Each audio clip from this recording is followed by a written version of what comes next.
ঝালকাঠির কাঠালিয়ায় UNO cup football টুর্নামেন্টের final খেলা অনুষ্ঠিত। বিস্তারিত দেখুন ঝালকাঠির কাঠালিয়া উপজেলার প্রতিনিধি মোহাম্মদ মাসুম বিল্লার রিপোর্টে।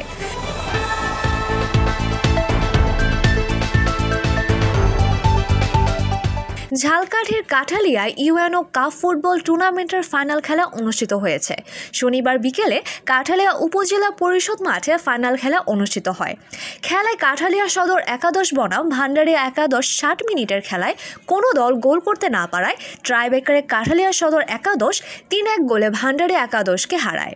কাঠালিয়া উপজেলা প্রশাসনের আয়োজনে উক্ত খেলায় প্রধান অতিথি হিসেবে বিজয়ীদের মাঝে পুরস্কার তুলে দেন ঝালকাঠি জেলা প্রশাসক মোহাম্মদ আশরাফুল রহমান।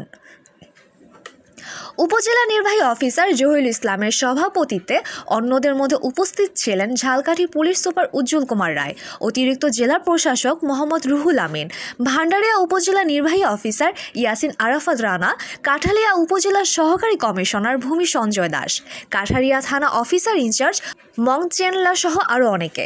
টুর্নামেন্টে বরিশাল বিভাগের বিভিন্ন জেলা থেকে 8টি দল অংশগ্রহণ করেছিল।